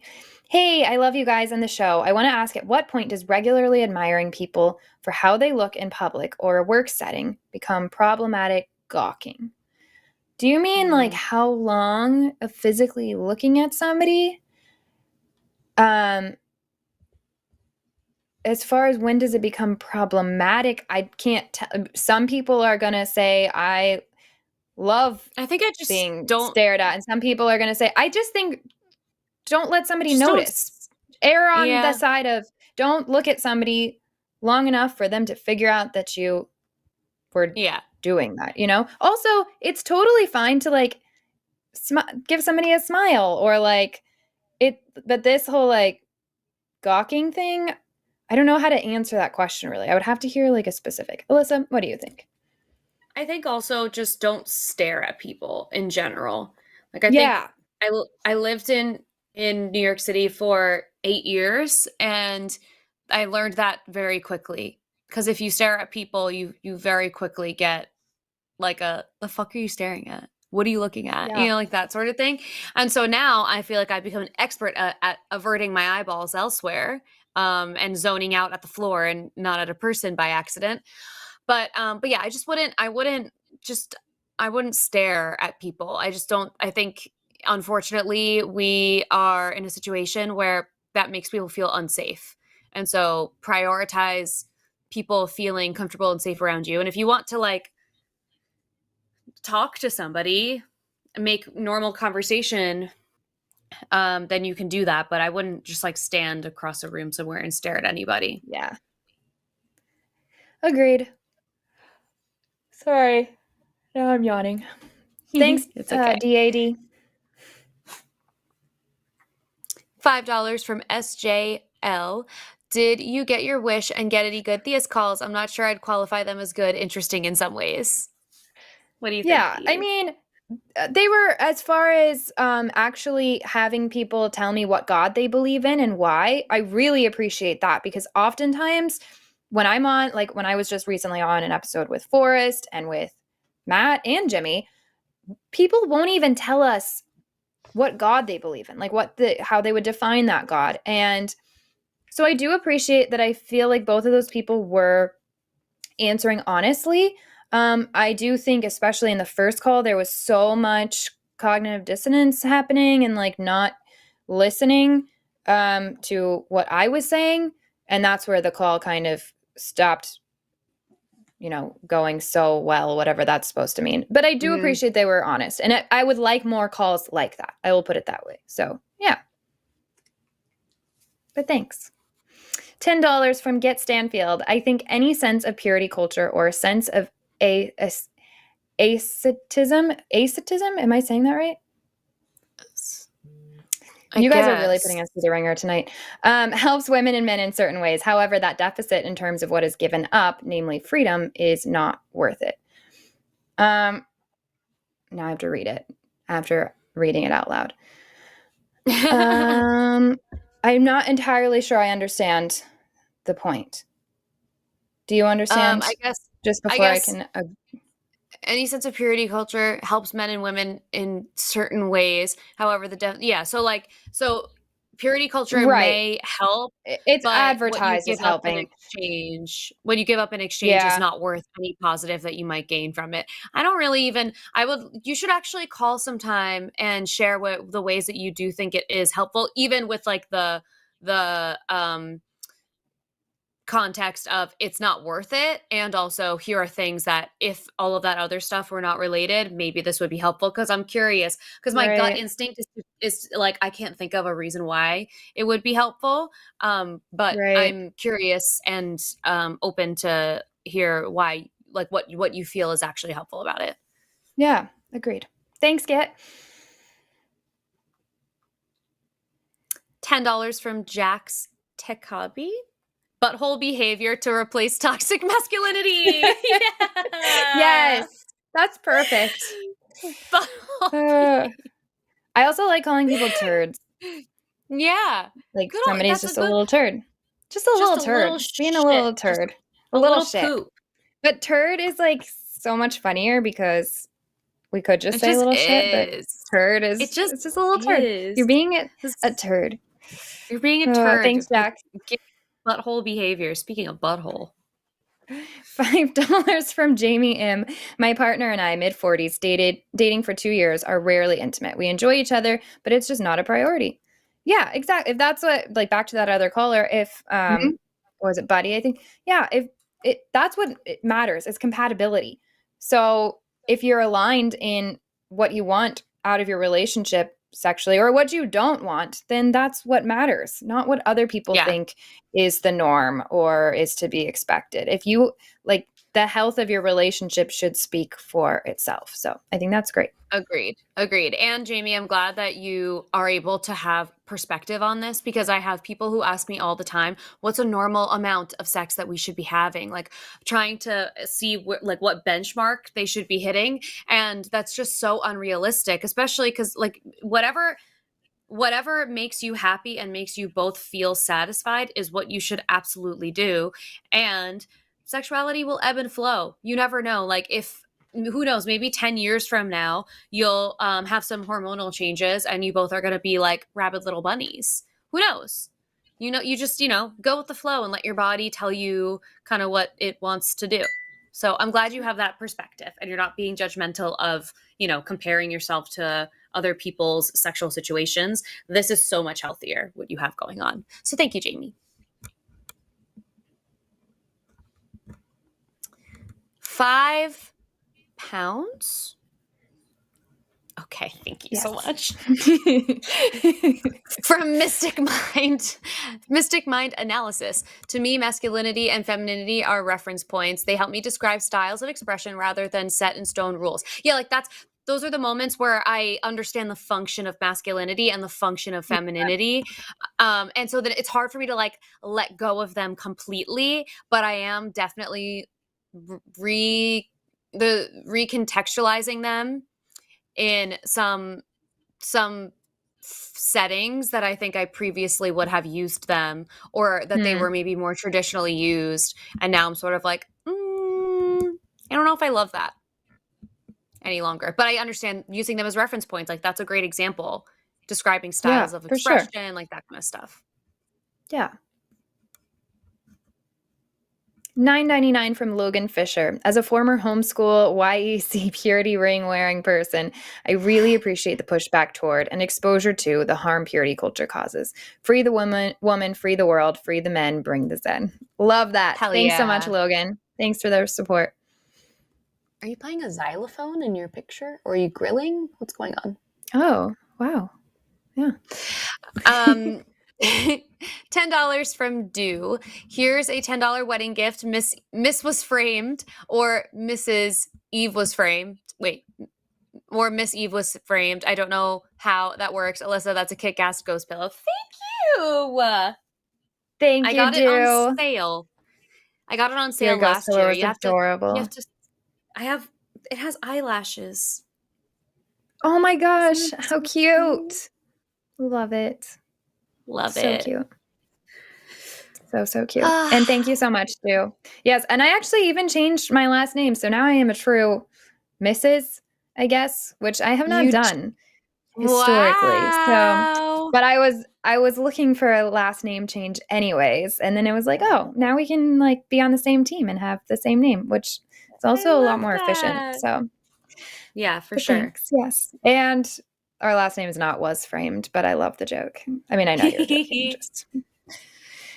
I will confirm that's not it. $10 from Mellotone Ale. Oh, sorry. No, Is it's this you. one? Okay. I think it's you. My brother and sister-in-law use the IBLP cult that's for those who don't know, if you saw Shiny Happy People, that's what IBLP is, to homeschool their 7 children. A lot of my friends were in that. I wanted to call in for your opinion on what I could do, if anything, to help the children, but don't know if it's a valid topic. I think you can totally call on that. I won't answer it now, so that if you want to call next week, I think that's a cool conversation to have. In fact, I'm going to hold back my thoughts. I will say, I might not say what you think I'm going to say, but there's your tease to call back next week, because I think that's an interesting topic. So thanks, Mellowtown. Oh my gosh. And I'll remember that you left this. So if you call and put that in the show notes, then we'll prioritize your call. I'm really interested to actually hear more about the IBLP stuff on like a personal level, because the only exposure I've had from it is from like the Duggars, Shiny Happy People, stuff like that. So I'm interested to hear of his personal experience with what that's like. Yeah. $5 from Bobby Keniston. My brain is. Appreciate Alyssa's thoughts on masculinity, femininity, and the idea of focusing on behavior, which shouldn't be assigned such labels. Well said. Thank you. It's so funny because I feel like that was really good. Thank you. At times during the show, I can say things that I really like. I take a step back. I'm like, damn, I snapped, and then I can't read just like someone's name. I don't know Roman numerals. You know, intelligence is also a spectrum. I hope that quote makes it onto the like out of context, the line quotes. Intelligence is also a spectrum.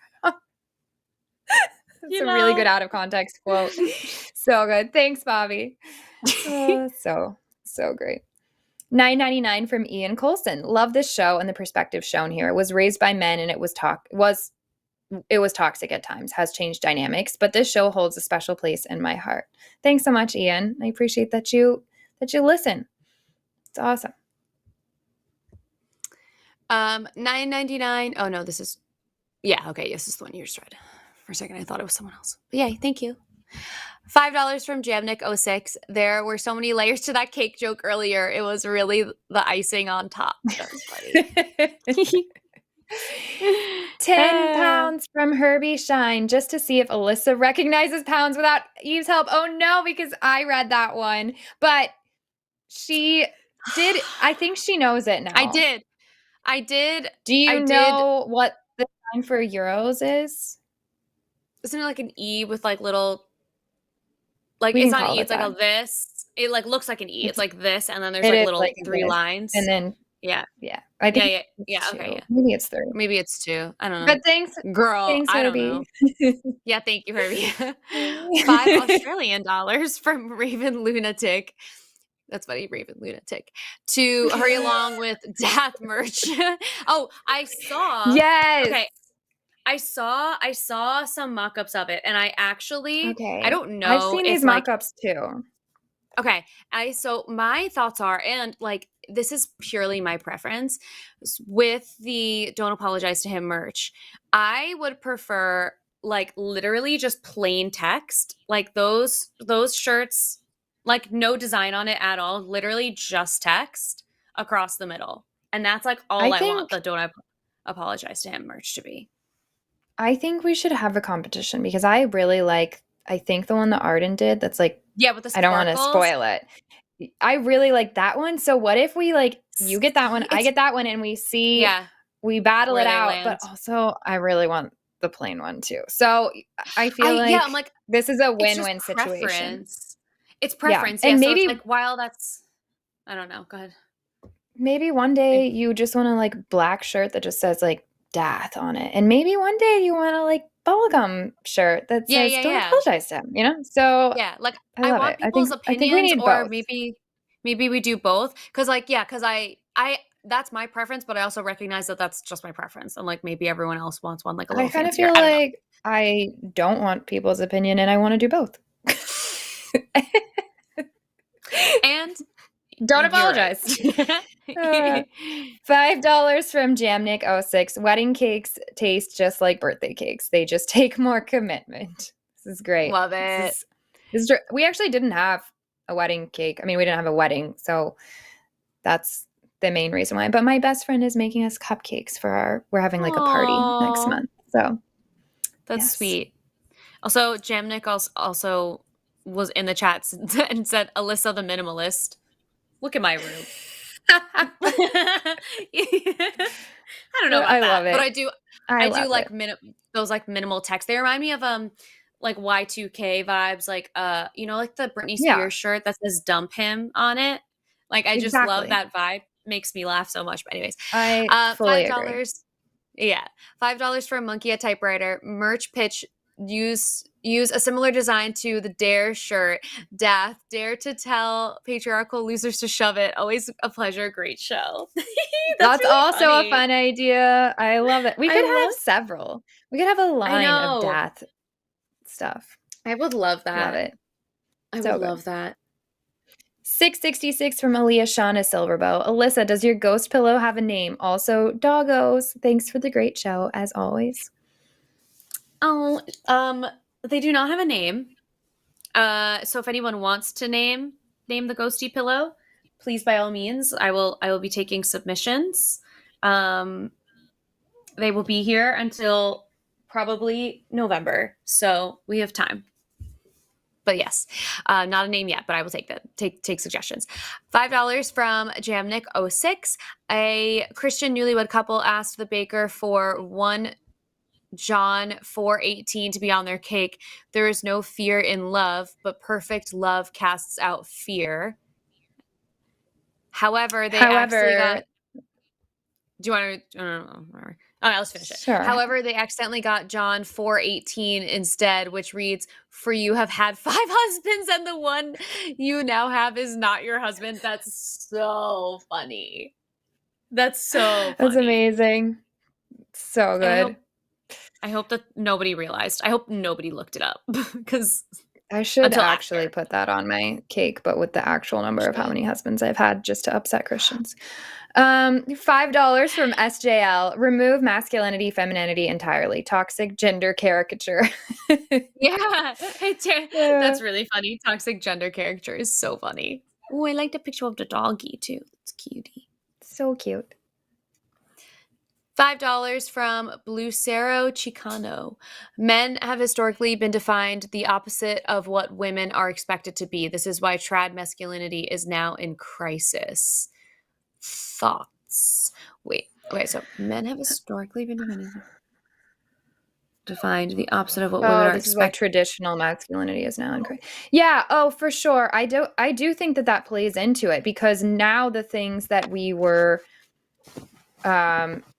historically expecting of men, we're not even actually really expecting some of that stuff from them anymore. And it turns out that people are valuable because they're humans and because of what they individually bring to something, not because they, fit some stereotype. So yeah, I'm sure for a lot of men, if you're taught like you're supposed to be the one providing and reaching this amount of income more than your partner does, and then she makes more money, well, then suddenly they're insecure because they think that the only thing of value about them is something that's not even about them. It's a cultural thing. So yeah, for sure. Thanks, Blucero.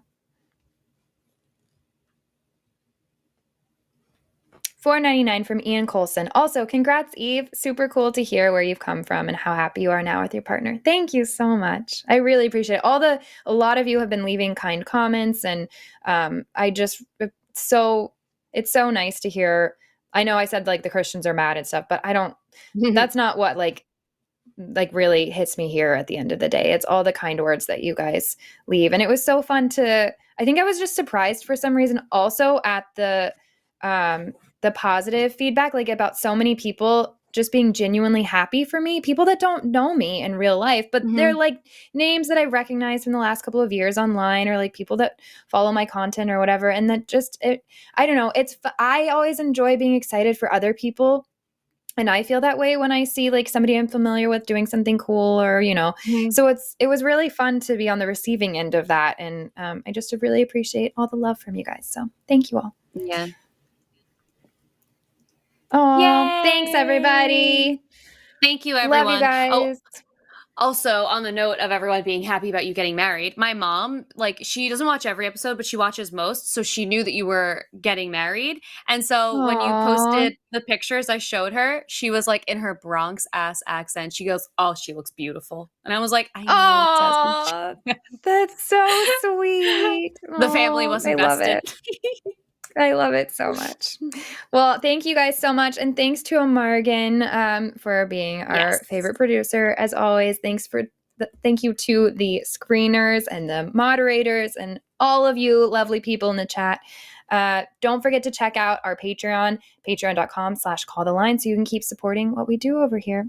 Love you guys. We'll see you guys. We next love week. you. Grind don't stop. Yay.